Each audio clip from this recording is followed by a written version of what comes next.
Hi guys, I'm back with my weekly recap of Mission Yozakura Family. This week we'll be covering episode 4, and as a reminder, this video does contain spoilers, so do not watch it if you do not want spoilers.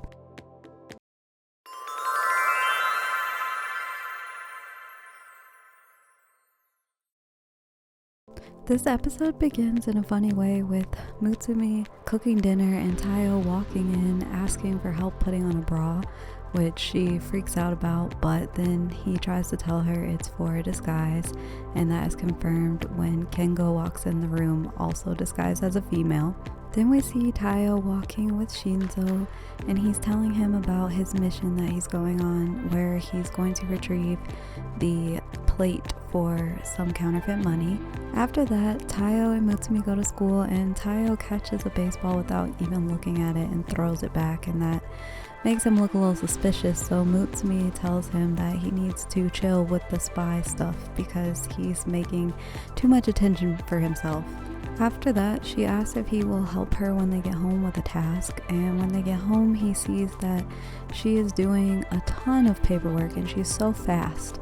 While Tayo is assisting her with the paperwork, Mutsumi notices that something that Kengo was supposed to deliver is missing, so they go to him to try and find this missing paperwork.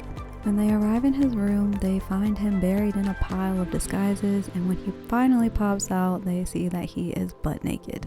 Being full of mischief, Kengo leads them on a chase around the house, so Mutsumi locks down the house, puts it into hibernation mode, and then they go all around the house searching for him.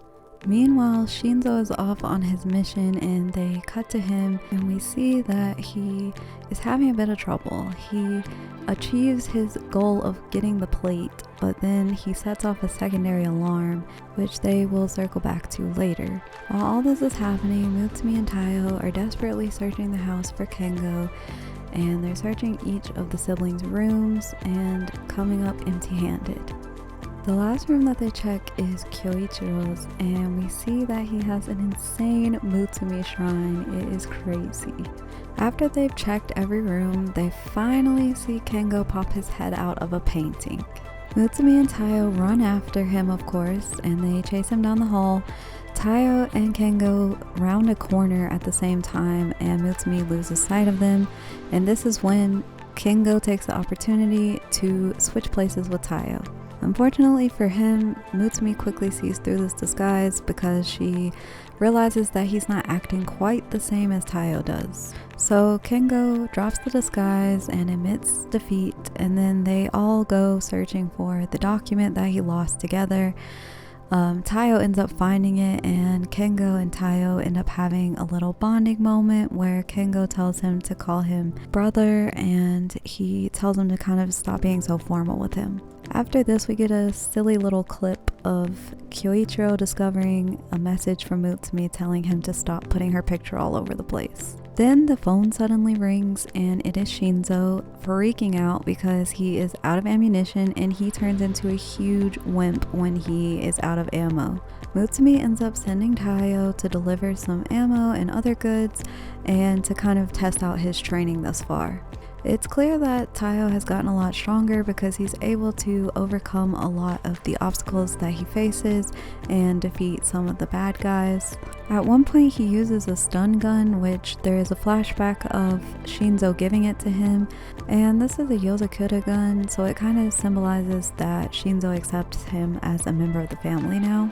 When Tayo finally makes it to Shinzo, he delivers the goods and they are suddenly attacked. However, Shinzo easily defeats all the bad guys, and then they make a run for it, but on their way out of the building, Tayo is shot. Tayo quickly throws a fork at Shinzo to attack with, which he takes out a gun with easily.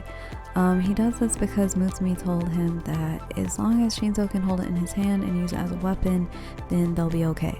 After this, we see Shinzo carrying a bandaged up Tayo, and they have a little heart-to-heart moment where Shinzo says that he feels like he is Tayo's big brother, and basically he's saying he accepts him as a member of the family. The last thing we see is a creepy guy who appears to have been involved with the counterfeit money scheme, and he is holding a picture of Tayo, which makes us assume that he will be a villain in a future episode. Well, that wraps up this recap. Stay tuned next week for episode 5. Also, don't forget to like and subscribe for more anime content. Until next time, bye bye!